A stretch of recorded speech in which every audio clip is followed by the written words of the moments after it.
शुक्रिया जी, बहुत अच्छी गल की आल उन्होंने।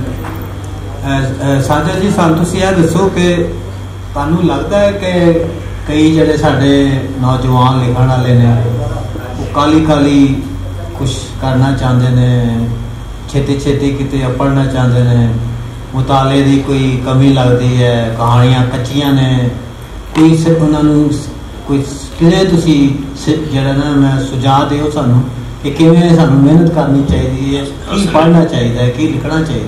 असल असीं जो दोस्त स्टेज पर बैठे हैं, असीं उम्र में उस हिस्से पहुँच गए जिथे सानूं लगता है कि असीं बड़े सुस्त हो गए। हालांकि मेरा ख्याल है कि जो असीं लिखना शुरू किया या काम शुरू किया असीं भी उस तरह की सन जिस तरह के हो। काली काली वाला काम कोई नहीं, हर बंदा जिहड़ा है वो बड़ा सजा के ते बड़ा निभा के लिख रहा है।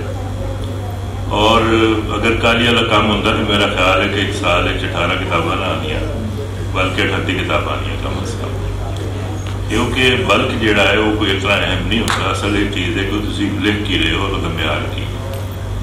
और अच्छी कहानी लिखने वास्ते तुहाडे तो बेहतर कौन जानता है कि वो वास्ते बड़े गौर की लोड़ है, वो वास्ते रिसर्च की लोड़ भी है, वो वास्ते विजन की लोड़ भी है, और वो वास्ते जी माहौल के नाल जी मुताबकत है वो भी बहुत जरूरी है। तो जाहिर है कि ये चीज़ा पैदा होने का वक्त लगता है, और जो साढ़े लिखण वाले ने वो ये वक्त लैके लिख रहे हैं। इस वास्ते मैं समझना कि जी रफ्तार है वो कम अज कम मैं तो जो घट नहीं जानता। इस तो ज़्यादा अगर किताबां आ जांदियां तो खुशी होती है, लेकिन इसका मतलब ये नहीं कि किताबां घट नहीं या सानूं इहदे तों मायूस होना चाहिए।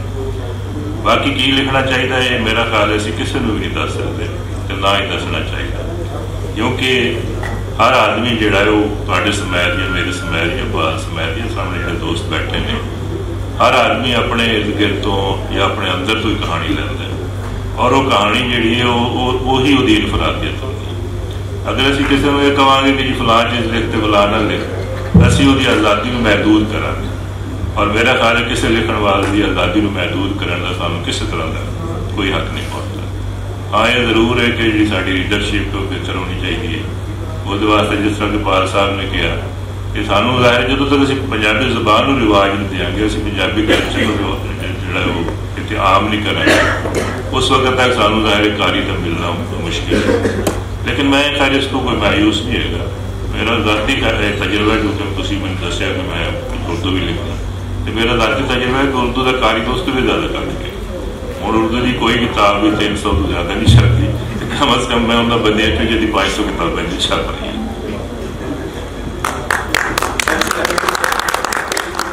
साढ़े कोल कहानीकार भी बैठे ने, राजा अहमद साहब ने, करामत मुगल साहब ने, असीं एक दो सवाल भी लवांगे। मैं परवीन मलिक साहब नूं आखांगा कि वो कोई सम अप करन सारा गलबात नूं या कोई होर नवीं गल करना चाहते।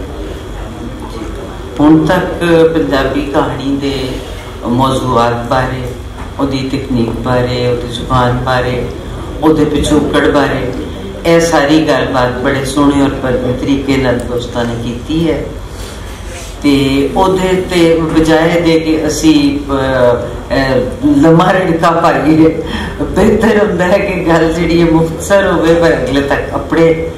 सो यह है कि नतीजा यही निकलता है कि पंजाबी कहानी की जिहड़ी रफ्तार है वो बहुत साडे लिए खुशी का बायस है और तसल्ली वाली गल है कि लिखी जा रही है कहानी, नॉवल लिखा जा रहा है। नॉवल सगों हुण ज़्यादा आ रहे हैं, वो दौर वापस आ गया जो नॉवल लिखे जाते सन ते ज़ाहिर लिखे जाते हैं, पढ़े भी जाते हैं।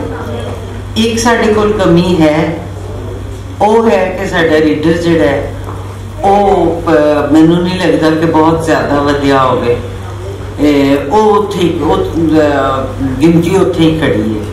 वो उदों वधेगा जदों प्राइमरी जमात तो बच्चों नूं पढ़ाया जाएगी अपनी जुबान, वो अपनी जुबान के नाल नाल अगलियां जमातां च जाणगे, लफ्ज़ां की शनासाई होएगी, उन्होंने पछाण होएगी, जुबान का उन्होंने पता होएगा, और सारा कुछ महफूज होएगा, तो नाल नाल लैके चलणगे। तो वो मैं समझदी हां दौर रब सानूं दिखावे, नहीं तो आवे तो सही। दुआ तो मंगनी चाहिए है कि रब करे वो दौर आवे कि जदों सानू भी बहुत ही बाशूर और सुथरे पढ़न वाले मिलन। नहीं मैं कह रही कि जो हूँ पढ़न वाले ने वो कोई चंगे लोग नहीं है, पर वो ज्यादातर वही लोग ने जिहड़े या तो खुद आप लिखते हैं या फिर एवं कि लिखता नाल किसी न किसी तरह जुड़े हुए हैं। उस तो जिहड़ा परे हट के हुंदा है ना बंदा, जिहड़ा आप लिखारी नहीं हुंदा, वो ज्यादा इंसाफी तरीके नाल लिखत नूं पढ़ सकता है। तो वो कार्य साडे कोल बहुत घट है। ओदी वादे दी दुआ करते हैं। इजाजत है।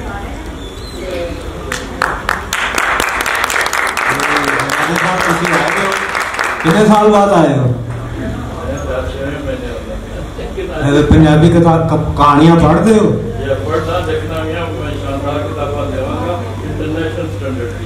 चलो ठीक है, बहुत बहुत जबरदस्त गल। कोई सवाल करना चाहो तो?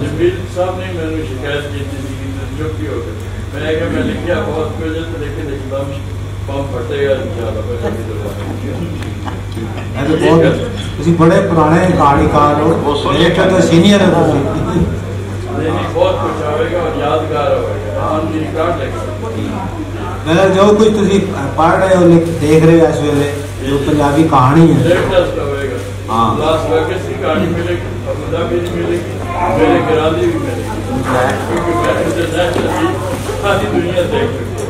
वो तो ठीक। तुसी कोई सवाल करना चाहोगे? सवाल नहीं, खास ज्यादा से ज्यादा बताइए, हर तरीके कोशिश करिए साड़ी तहजीब उर्दू वाले 10 गुना तगड़े होने चाहिए। हाँ जी, करामत साहब तुसी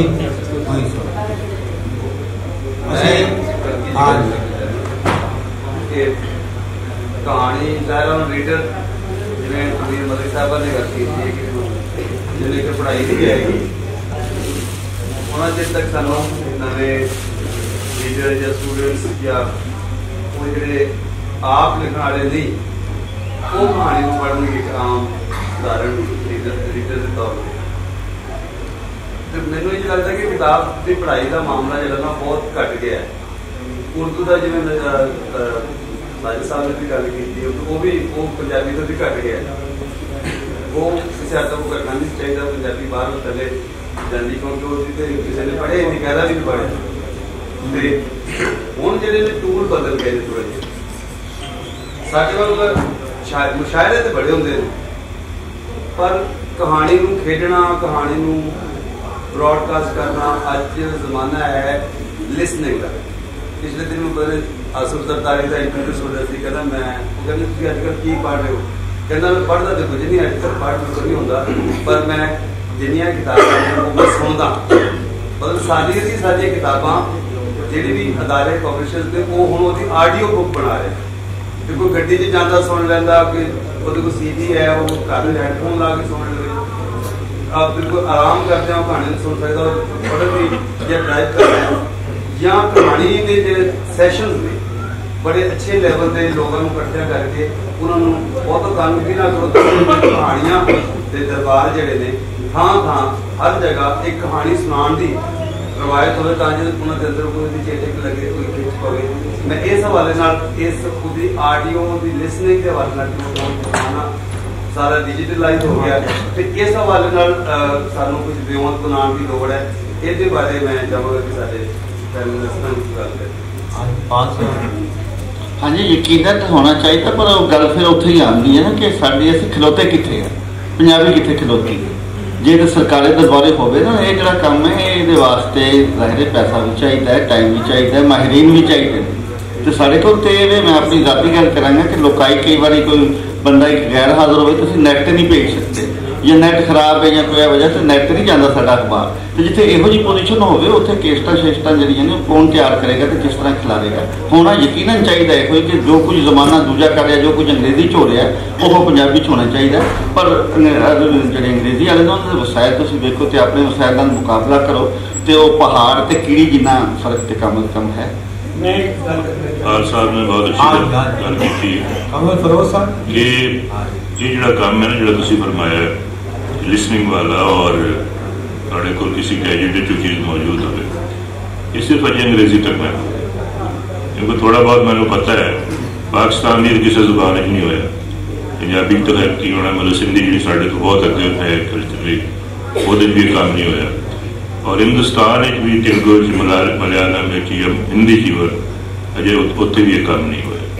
ये कोई शुबा नहीं कि जिस तरह पंजाबी दरबार अगर मुनक़िद हो और सानू 10-12-15 लोगों की कहानियां मिल जान और असी उन्होंने सुन ली, असी चलते फिरते उन्होंने सुन सकते हैं, जिस तरह असी शायरी सुन लेंगे, जिस तरह असी गीत सुन लेंगे। ये वाकई ही पंजाबी कहानी के वादे जिहदा बड़ा रोल हो सकता है, लेकिन ये और एक काम करने की लोड़ है, और एक काम तुहाडे वर्गा बंदा कर सकता है क्योंकि तुसी जिहड़ा है वो रेडियो के नाल और इस तरह के जिहड़ा गैजेट्स ने उन्हां नाल जुड़े हुए हो, तुसी इस तरह करो ना कि दोस्तों को बुलाओ अपने प्रोग्राम में बुलाओ तो उन्होंने को कहानियां सुनो, उन्होंने कहानियां की कैसेट्स बनाओ या उन्होंने जो किसी होर आडियो के तरीके उन्होंने लोगों तक उन्होंने पहुँचाओ, और इस तरह यकीनन जोड़ा है वो चलो किताब का कल्चर तो शायद कोई ज़्यादा इजाफा ना हो, लेकिन कम अज़ कम पंजाबी कहानी की जी खिलार है वो इजाफा होएगा, और साढ़े जो लिखण वाले ने उन्होंने भी यदा असर होएगा क्योंकि असी हकीकत एक दूसरे को मुतासर होंगे। मैं अगर एक कहा कि जनाब मैं जी कहानी लिखना वो सिर्फ मेरे तक महदूद है, वो मेरे ख्याल 100 लिखने वाला दात होंगे, तो इस तरह साड़ी कहानी भी मजबूत होएगी, साडा जो असलूब है वो भी बेहतर होगा कहानी लिखने का, और साड़ी लिसनिंग भी बेहतर होगी, और किसी भी मेरे ख्याल जबान को समझने वास्ते या उन्हें जानने वास्ते या उसका लुत्फ लैन वास्ते वो लिसनिंग में बेहतर करने की जरूरत है। बहुत शुक्रिया। हाँ जी कमल फरोज साहब। मैं कह रहा जी कि ये 5-6 दिहाड़ियां अगर असी पूरे दौर करिए ये बड़ी खुशआमद गल है कि पंजाबी नसर खासतौर पर कहानी और नावल खासा जी अजाफा और इन्ना अजाफा बहुत घट नसीब होता है, और क्योंकि जिस वक्त मैं पंजाबी पढ़नी शुरू की सन 60 के और पंजाबी लिखना भी शुरू किया, मैं एक कोई कहानी लिखी पंजाबी, बाकी मैं शायरी में लिखी।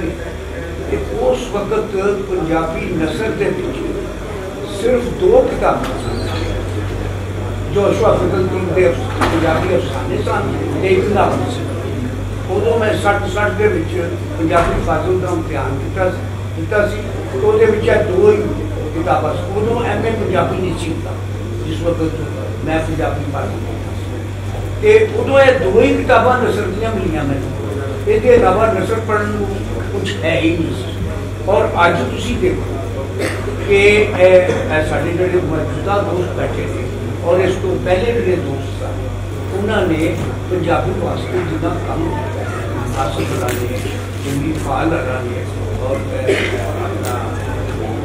साजिद साहब ने और तुसी और प्रवीण बहुत ज़्यादा काम कर रही है, और यह साड़ी जितने असी बैठे हैं सुगरा सद ये पंजाबी वास्ते नसर वास्ते भी नज़म वास्ते इन्ना काम हो गया, और ये बड़ी खुशआमद गल है। मैनू तो बड़ा इत्मीनान होया, मैं गुज़श्ता 60 साल में, और फिर उदों पंजाबी के 1-2 बच्चे होते थे, पंज रियाज का बच्चा, एक आसिफ साहब का बच्चा, वो बच्चे नहीं सी होता। अज पंजाबी के बड़े सोहने बच्चे रोजनामे भी मिलते हैं, बल्कि पंजाबी के चैनल मौजूद ने, और ये जी जुबान की इन्नी अगां वधू जी सूरत हाल है, ये बड़ी खुशआमद है, कोई मायूस होने की गल नहीं है। और जिन्नियां किताबां पंजाबी दियां अफसाने दियां छपनियां ने इन्नियां उर्दू दियां किताबां नहीं छपनियां, और उन्होंने तादाद भी इस लिए दस पहला 300-400 बहरहाल इन्नी किताब भी छपना एक पंजाबी यानी अदब वास्ते एक बहुत खुशहाल नहीं है। अहमद रजा साहब एक तजवीज़ आई है सारे दोस्तों की सांझी कि तुसी मुशायरा करांदे हो तो कहानी दरबार भी कराया करो, जेड़ा है सारे जो पैनल वालों भी आई है, और मैं जो साढ़े नौजवान बैठे ने मैं तलक भी पढ़ाने जो पिछे सारे सैल्फियां दे रहे सन, वो भी जो मोबाइल वेख रहे सारे मेरा पिछे कोई ताड़े चो पंजाबी पढ़ता हाथ खड़ा करे कोई पंजाबी पढ़ता है। मैं सिर्फ तुहानू इन्ना दसना चाहना मैं अंग्रेजी का उस्ताद हाँ। मैं किसी स्कूल दे विच पंजाबी नहीं पढ़ी लेकिन मैं पंजाबी का लिखारी हाँ। मैं सारा पंजाबी अदब भी पढ़िया पुराना भी पढ़िया तुसी लोग भी पढ़ सकते हो। इस चीज़ का इंतजार ना करो कि तुहानू स्कूलों नहीं पढ़ी तो तुसी पढ़ नहीं सकते। तुसी अज पढ़ना शुरू कर दो तो तुहानू पंजाबी आ जाएगी। जो कंप्यूटर च प्रोग्राम्ड होंदा ना सॉफ्टवेयर सारा तुहाडे अंदर सॉफ्टवेयर है पंजाबी का सिर्फ उन्हें खोल के तुसी चालू करना है। सदियां तो साडी जुबान है पंजाबी भावें असीं करिए ना करिए साडे जीन च हैगी। जो भी तुसी बोलना शुरू करोगे पढ़ना शुरू करोगे पंजाबी तुहानू लगेगा इस तो मैनू आंदी है कोई झाका नहीं है। सारे बच्चे भावें स्कूले पढ़ते हैं या नहीं पढ़ते क्योंकि असी जो लिख रहे हैं उसका मान तुसी बताना है। अगर उन्होंने तुसी पढ़ोगे उन्होंने तुसी सुनाओगे तो सानू होर हल्लाशेरी मिलेगी। बहुत बहुत शुक्रिया।